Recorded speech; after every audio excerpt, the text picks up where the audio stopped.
চৰকাৰে মানে একত্ৰীকৰণ কৰি দিছে স্কুলবিলাক। একত্ৰীকৰণ কিছুমান মানে আচলতে নকৰিলেও হ'লেহেঁতেন, সেনেকুৱা স্কুলবিলাকো কৰিছে বাৰু। ধৰক আমাৰ স্কুলখনত ষ্টুডেণ্ট আছিল 145 জন, তাৰপিছতো একত্ৰীকৰণ কৰি দিছে, শিক্ষকো আছিল যথেষ্ট। কিন্তু একত্ৰীকৰণ কৰাৰ পিছত আচলতে সেই বিদ্যালয়সমূহৰ মানে কি পৰ্যায়ত আছে, ক্লাছ পাতি ঠিকমতে চলি আছে নে নাই, বা ক'ৰবাত কিবা মানে সমস্যা হৈছে নে নাই, এই দিশত বিভাগীয় কৰ্তৃপক্ষই কেতিয়াও লক্ষ্য কৰা আমাৰ পৰিলক্ষিত হোৱা নাই। এতিয়া আমাৰ স্কুলখন হাইস্কুলৰ লগত একত্ৰীকৰণ কৰিছে, কিন্তু এতিয়া আমাৰ এতিয়া এনেকুৱা হৈছে, আমি চেলাৰীটো হাইস্কুলৰ হেডৰ পৰাই পাওঁ, হেডৰ জৰিয়তে পাওঁ। কিন্তু আমাৰ এতিয়া ব্লকৰ শিক্ষকৰ লিষ্টতো আমাৰ নাম নাথাকে। আৰু IASৰ ফালৰ পৰা যিবিলাক স্নাতক শিক্ষকৰ লিষ্ট থাকে, সেইবিলাকৰ মাজে মাজে প্ৰকাশ পাই থাকে, সেইবিলাকতো আমাৰ নাম নাথাকে। আমি যদিও দৰমহা হাইস্কুলৰ হেডৰ জৰিয়তে পাওঁ, যিহেতু তেখেত DDO, কিন্তু আমি এতিয়া মানে ওলমি থকা শিক্ষক। তাৰমানে ব্লকৰ লিষ্টত নাম নাই, IASৰো স্নাতক শিক্ষকৰ তাতে মানে লিষ্টত আমাৰ নাম নাথাকে।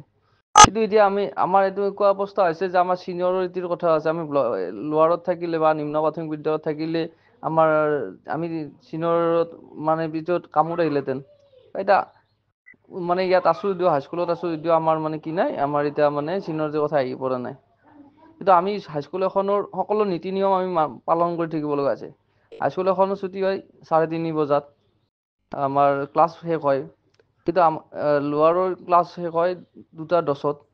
এতিয়া আমি সকলো নীতি নিয়ম হাইস্কুলৰ কৰি আছোঁ। আৰু আমাৰ কোৱালিফিকেশ্যন অনুযায়ী কেতিয়াবা হাইস্কুলৰ ছাৰে মানে আমাক ওপৰতো ক্লাছ দিয়ে। সেইটো আমাৰ বাধ্য নহয়, যদিও আমি মানৱতাৰ ক্ষেত্ৰত যিহেতু বা শিক্ষকৰ কেতিয়াবা অভাৱৰ কাৰণেতো আমি ক্লাছ কৰি দিওঁ। সেইটো আমি বিশেষ ক্ষতি কৰা নাই বাৰু। কিন্তু হাইস্কুল এখনৰ সকলো নীতি নিয়ম আমি পালন কৰাৰ পিছতো কিন্তু আমাৰ দৰমহা, যিহেতু ইণ্টাৰমিডিয়েট পষ্টত আছিলোঁ আমি, কিন্তু ইণ্টাৰমিডিয়েট পষ্টৰে দৰমহা দি থাকে। আমি এতিয়া ব্লকৰো শিক্ষক নহয়, হাইস্কুলৰো মানে IAS অফিচৰ যিখন শিক্ষকৰ তালিকা থাকে আমাৰ স্নাতক শিক্ষকৰ, তাতো আমাৰ নাম নাথাকে। আমি জাষ্ট মাজতে ওলমি আছোঁ। চৰকাৰে আমাৰ স্কুলখন এমালগামেশ্যন কৰা 3 বছৰে প্ৰায় হ'ল। কিন্তু চৰকাৰী দিশত মানে যে আমাৰ পষ্টবিলাক যে আপগ্ৰেডেশ্যন কৰিব লাগে, আপগ্ৰেডেশ্যন কৰাৰ ক্ষেত্ৰত কোনো ধৰণৰ মানে আজিলৈকে ব্যৱস্থা কৰা আমাৰ দেখা নাপালোঁ। গতিকে এতিয়া মানে কি হ'ব, আমাৰ ভৱিষ্যতত আমি তাৰমানে আমাৰ এতিয়া সন্দেহৰ আৱৰ্তত।